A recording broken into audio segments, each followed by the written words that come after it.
자, 그러면 이제 12강 병원체하고 방어작용을 조금 들어가 볼게. 병원체와 방어작용. 자, 우선 첫 번째로 우리가 질병의 구분에 대한 이야기가 나오거든. 질병. 자, 우리 질병이라는 걸 두 가지 종류로 나눠볼 수 있어. 크게 보면 첫 번째 비감염성 질환이라는 게 있고, 두 번째로는 감염성 질환이라는 게 있거든. 자, 얘 둘을 구분하는 기준은 굉장히 단순해. 예를 들어서 내가 A라는 질병에 걸렸대. 그럼 내 옆에 사람이 있었어. 그럼 내가 걸린 병을 그 옆에 사람도 만약에 내 옆에 있다고 걸리잖아? 그럼 병이 옮겨지거든? 이런 걸 우리는 감염성 질병이라고 불러. 그치? 근데 내가 만약에 B라는 질병에 걸렸는데 그 옆에 누가 있었어. 누가 있어도 이 사람은 별 일이 없어. 그럼 감염이 안 되는 거야. 비감염성 질병이라고 불러요. 그치? 자, 그럼 비감염성 질환부터 하나씩 봐보자. 자, 우리 이 병이라는 게 갑자기 옆에 있던 사람한테서 번쩍하고 옆으로 넘어가는 건 아니고 이 병을 옮겨주는 매개체가 있거든? 그런 걸 우리는 병원체라고 불러. 병원체. 병을 옮겨주는 매개체야. 비감염성 질병 같은 경우는 병원체가 관여하는 질병이 아니야. 그러다 보니까 옆 사람한테 전파가 되는 전염이 되지 않아요. 너희들 감염하고 전염이라는 용어가 있는데, 감염은 뭐야? 내가 병에 걸리는 걸 감염이라고 하고, 전염은 전파되는 걸 전염이라고 불러요. 그치? 그래서 비감염성 질병은 질환이라고 부르기도 하거든. 똑같은 말이야. 병원체가 관여하지 않기 때문에 옆에 사람한테 전파가 되지 않아요. 그러면 비감염성 질병에 걸리는 이유는 첫 번째, 유전적 요인이 있어. 그치? 그 질병에 걸리는 유전자를 내가 가지고 있을 수 있고, 두 번째, 환경적 요인. 예를 들어 우리가 뭐 인스턴트를 많이 먹거나 뭐 몸이 안 좋아지거나 아니면 면역이 좀, 이렇게 표현은 좀 그렇구나. 자, 예를 들어서 자, 이런 질병 같은 경우는 우리 몸에 이상이 생겨서 발견이 되는 케이스들이 많거든. 예를 들어서 너희들 여기 당뇨병 같은 거 보잖아. 당뇨병. 그치? 당뇨병은 식습관도 안 좋고 당뇨병 유전자를 가지고 있을 수도 있고, 그치? 여러 가지 요인들, 우리가 혈당이 높은 음식들을 많이 먹으면 당뇨병에 걸릴 수도 있어. 그래서 환경적 요인에 걸릴 수도 있어요. 그치? 아니면 생활 방식. 그치? 생활 방식이라는 것도 다 비슷비슷한 이야기이긴 한데, 이제 우리가 조금 건강하게 활동을 해야지만 몸이 건강하게 유지가 되는데, 건강하지 않은 행동들, 활동 같은 것들을 많이 해버린다고 하면 이런 병들이 발병될 확률이 조금 높아져.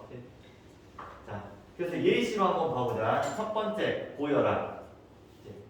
일반인들에 비해서 혈압이 어때? 높은 상태를 우리는 고혈압이라고 불러. 고혈압. 두 번째, 당뇨병. 이제 우리 혈액 속에 포도당이 너무 많아서 이제 오줌으로 나와버려. 그게 당뇨병이지. 자, 혈우병이라는 건 유전병의 예시 중 하나인데 피가 안 굳는 병이야. 피가 안 굳는 병. 내가 만약에 상처가 나면 피가 굳어야 되는데 굳지 않는 애들이야. 굳지 않는 병이야. 그럼 예를 들어서 내가 당뇨병 걸렸다고 해서 너희들이 당뇨병 걸리는 건 아니잖아. 내가 고혈압이라고 해서 너희들이 고혈압이 되는 건 아니거든. 그치? 그래서 이런 것들은 옆 사람한테 전파가 되지 않는다라고 생각하시면 돼. 자, 두 번째, 감염성 질환이라는 게 있어. 감염성 질환은 병원체가 관여를 하는 질병이야. 그러다 보니까 옆 사람한테 전파가 되는 전염이 될 수 있는 질병을 말해. 그럼 전염되는 경로가 뭐가 있어? 첫 번째, 체액. 내가 너희들한테 침을 튀기잖아. 그걸로 인해서 전파가 될 수도 있고, 뭐 접촉. 아니면 공기를 타고 갈 수도 있고 음식물을 통해서 갈 수도 있고 다양한 경로가 있다. 결핵, 독감, 말라리아, 무좀 이런 것들이 옆 사람한테 전파가 되는 감염성 질병이라고 생각하시면 돼. 자, 그러면 우리가 두 번째로 지금 더 뭐를 볼 거냐면 병을 옮겨주는 매개체인 병원체에 대한 이야기를 할 거야. 너희들이 이 병원체 역할을 할 수 있는 녀석들은 굉장히 다양해. 우리가 지금부터 하나씩 배울 예시로는 뭐가 있냐면 간단하게 먼저 적어보자면 첫 번째 세균. 자, 세균은 생물이야, 생물. 그치? 이 세균이라는 생물이 병을 옮겨줄 수 있다. 두 번째, 바이러스. 너희들 바이러스는 생물의 특징을 어느 정도 가지고 있기도 한데 우리 생명과학 교육 과정상 바이러스를 생물로 보지는 않아. 생물은 아니에요. 자, 그다음 세 번째, 원생생물. 얘는 생물이에요. 곰팡이, 균류, 얘도 생물이에요. 마지막으로 변형된 프라이온 단백질에 대해서 배울 건데 이 녀석은 단백질 입자야. 그냥 단순한 단백질 입자거든. 그게 병을 옮겨줄 수도 있어. 얘는 생물이 당연히 아니야. 그치? 그래서 병을 옮겨주는 네 개체는 생물일 수도 있고 생물이 아닐 수도 있다 정도. 자, 첫 번째로 뭐가 나오냐면 세균 이야기가 나와. 자, 세균이 영어로 뭐야? 박테리아. 그렇지? 박테리아야. 자, 세균은 기본적으로 단세포를 가지고 있고 핵이 없는 원핵생물이야. 그렇지? 우리가 생물 중에 원핵생물과 진핵생물이 있는데 원핵생물은 핵이 없고 뭐도 없어? 막성 세포 소기관도 없어. 그치? 저기 뒷단원에서 조금 더 이야기는 하겠지만 그래서 기본적으로 이 생물이 가지고 있는 세포는 핵이 없어요. 막성 세포 소기관이 뭐가 있어? 예를 들어서 미토콘드리아, 마이토콘드리아라고 이러죠. 콘드리아나 아니면 또 뭐가 있을까? 여러분 배운 소포체, 골지체 뭐 이런 것들이 다 없다라고 생각하시면 돼. 자, 세포벽이 존재를 해요. 무슨 성분으로 돼 있어? 펩티도글리칸이라는 성분으로 되어져 있는 세포벽이 존재를 해. 그래서 세균 같은 경우는 기본적으로 자기를 방어하기 위해서 세포벽이라는 걸 좀 만들어. 단세포다 보니까 굉장히 약하잖아. 그래서 자기를 보호하고 싶어서 펩티도글리칸이라는 성분으로 된 세포벽이 있다. 자, 효소가 존재를 해요. 얘는 일종의 뭐야? 생물이거든. 생물이라고 하면 필수적으로 효소를 무조건 가지고 있어. 그래서 얘는 스스로 물질대사할 수 있다. 저기 앞단원에서 너희들 물질대사에 대해서 배웠을 거야. 체내에서 일어나는 화학반. 스스로 화학반을 일으킬 수 있는 거야. 자, 모양에 따라서 구균, 간균, 나성균 세 개로 나눌 수 있는데 자, 구균은 동그란 녀석, 간균은 막대기 녀석, 나성균은 이런 느낌으로 그려져 있는 녀석이 나성균. 자, 지금 여기 그림상 보잖아. 그럼 이 녀석은 무슨 균이야? 간균이라고 하는 게 맞겠지, 간균. 자, 그 다음 분열법으로 증식을 한다. 너희들 분열법이라는 게 뭐야? 지 몸을 절반으로 자르는 걸 뭐라 불러? 분열이라고 불러. 분열, 세포 분열. 그러면 이런 세균들은 단세포 생물이거든. 그럼 얘가 세포 분열을 하면 세포가 몇 개가 돼? 2개가 되지. 그럼 얘는 세포 분열이 곧 뭐야? 자손을 만드는 거야. 생식이. 그치? 자, 우리 사람 같은 다세포 생물들은 세포 분열을 통해서 뭐를 하냐면 생장을 하거든. 생장. 그치? 근데 얘는 세포 분열을 통해서 생장을 할 수 있어? 없어? 없어. 그치? 얘는 생식을 하는 거야. 자식을 만드는 거야. 자, 감염 방법. 뭐 사실 이걸 따로 외울 건 아니라고 봐. 왜? 감염 방법은 대부분 병원체가 다 비슷비슷하거든. 그래도 읽어보자면 첫 번째, 감염된 사람과 접촉. 두 번째, 오염된 음식물을 섭취한다. 그치? 자, 그런데 두 번째 줄 보시면 소화기관이나 호흡기관, 상처 부위 등을 통해 침입을 한 다음에 뭐를 분비한다고 나와? 독소를 분비한다고 나오거든. 독소. 그러니까 우리가 세균성 질병에 걸리면은 우리 몸이 조금 아프거든. 그 아픈 이유가 세균이 우리 몸 안에서 뭐를 분비를 해? 독소를 분비해서 그래. 독소. 그치? 이 정도 기억을 하시고 질병의 예시 필수적으로 외워주셔야 돼. 물어보거든. 자, 첫 번째 충치 이빨 썩는 거, 위궤양 위에 뭐 구멍이 뚫릴 수도 있고 염증이 생기는 거. 콜레라, 탄저병, 파상풍, 결핵 꼭 기억하고 세균성 폐렴, 세균성 식중독. 그치? 자, 예를 들어서 문제 이렇게 나와. 결핵이 바이러스성 질병이다 라고 하면 틀렸겠지. 그치? 그래서 이걸 다 외워주셔야 돼요. 어쩔 수가 없어. 자, 마지막 치료제까지도 암기해야겠지. 자, 우리 이런 말 많이 듣잖아. 최초의 항생제 이런 거 배웠지. 페니실린. 페니실린이 뭐야? 세균 치료하는 세균 치료제야. 그치? 그래서 항생제가 세균의 치료제입니다. 자, 두 번째 바이러스 한번 봐볼게. 자, 이 바이러스는 생물적 특성도 가지고 있고 비생물적 특성도 가지고 있습니다 라고 앞단원에서 배웠을 거야. 기본 구조를 보잖아. 정말 간단하게 내가 그려보자면, 자, 바이러스는 이렇게 단백질로 된 껍질이 있어. 단백질 껍질. 그 안에 이런 식으로 핵산이라는 게 들어있는데, 자, 핵산은 DNA 또는 RNA를 우리가 핵산이라고 부르지.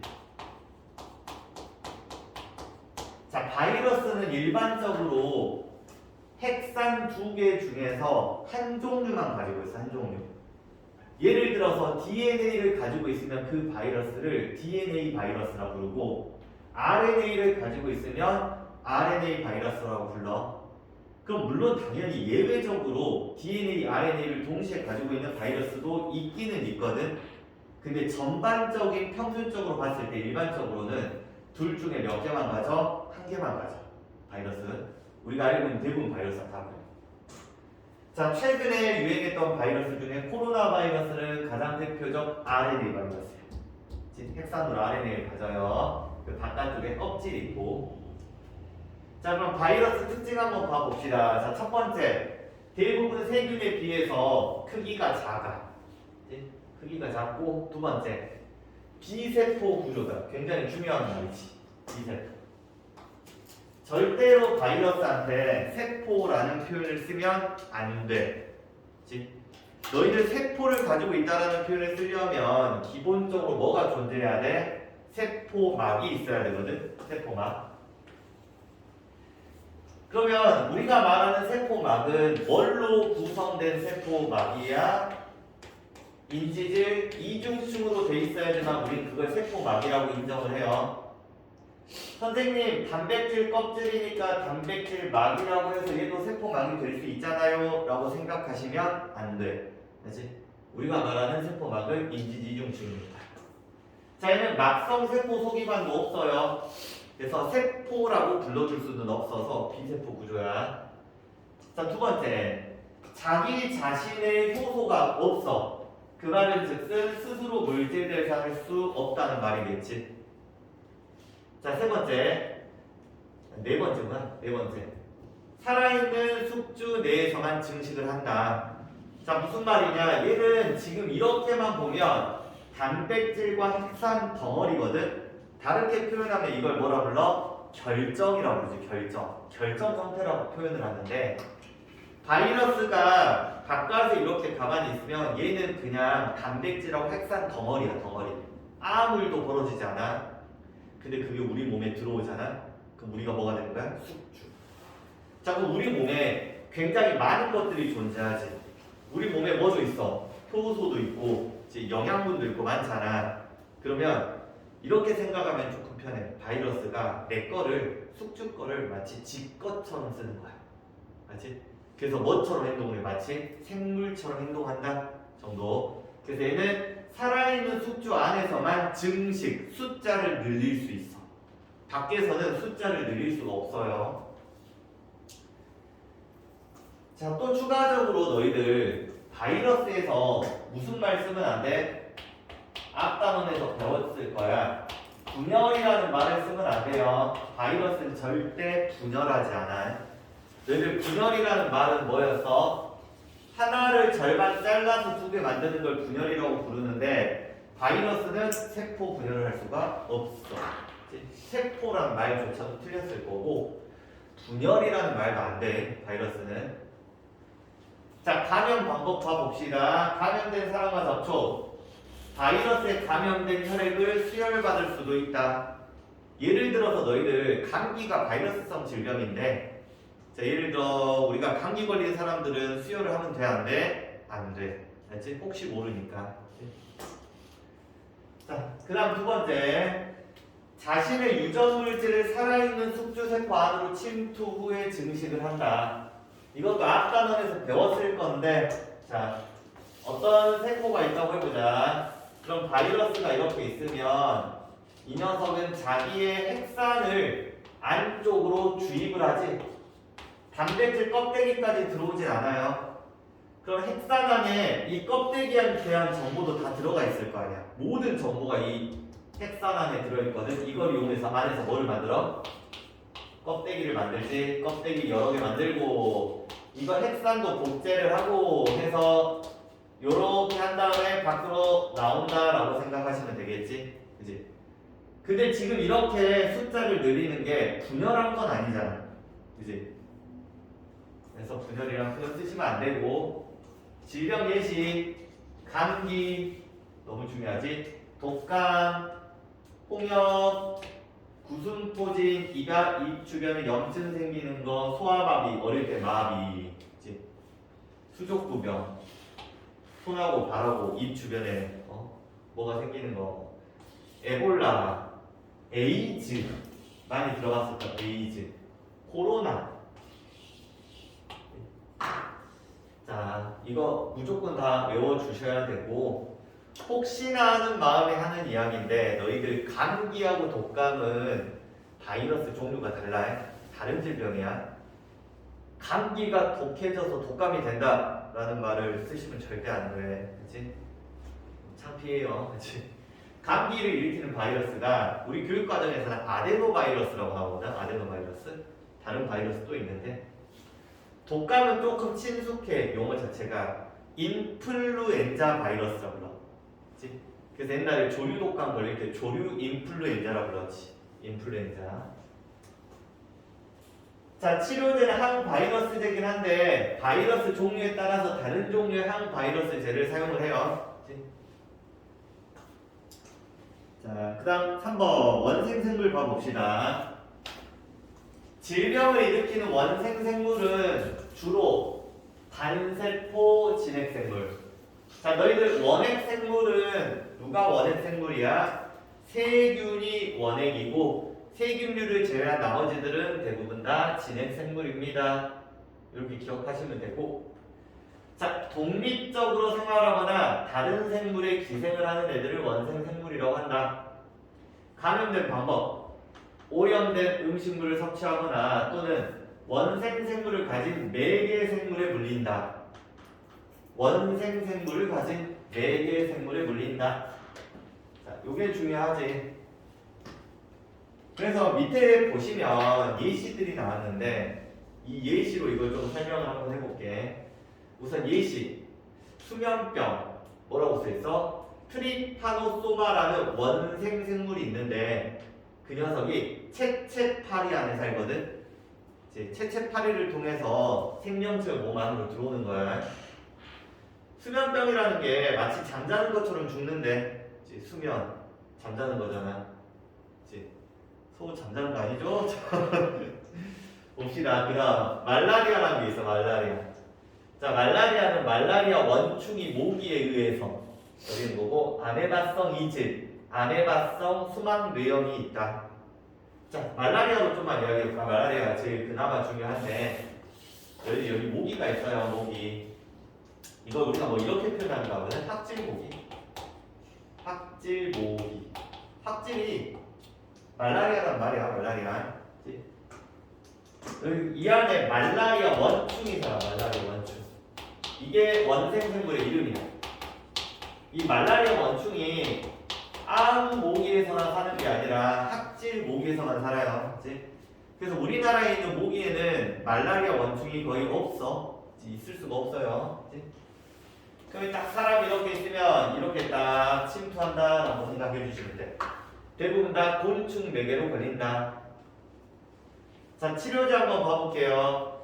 질병에 따라 다양한 치료제를 사용해.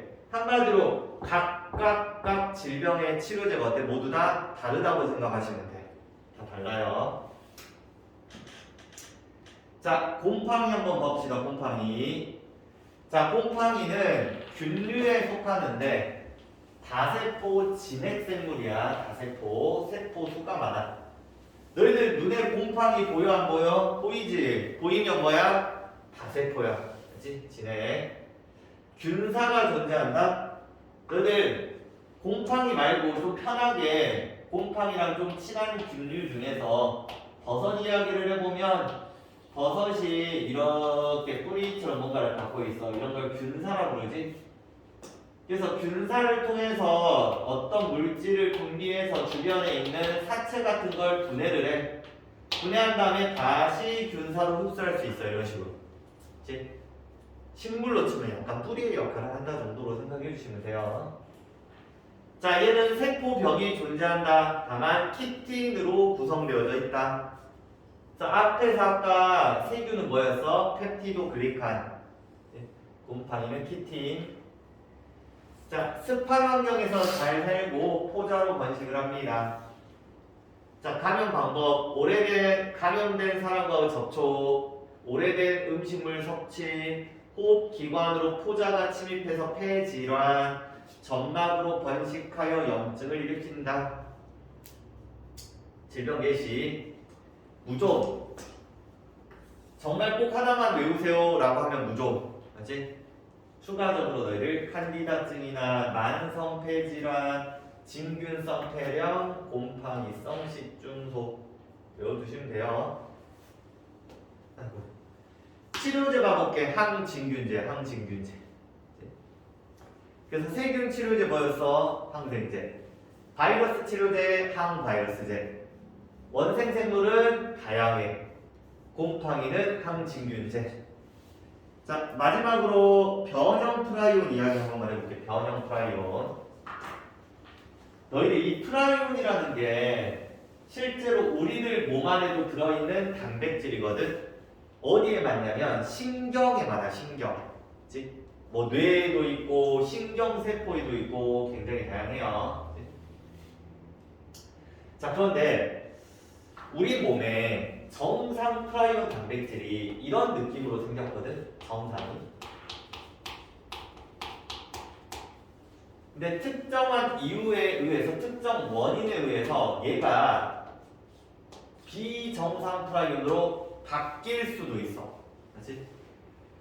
자, 이렇게 생긴 녀석을 변형된 프라이온이라고 불러. 프라이온. 그럼 만약에 내 몸 안에 이 변형된 프라이온이 있잖아? 그럼 어떤 일이 벌어지냐면 정상 프라이온 단백질이 얘랑 결합을 하거든? 정상 프라이온 단백질이 이렇게 엄청 많이 있을 거 아니야. 점점점. 그럼 얘들이 여기 붙어버리잖아? 그럼 이렇게 돼버린다. 이렇게. 이런 식으로. 정상 프라이온 단백질이 변형 프라이온 단백질로 바뀌어버려.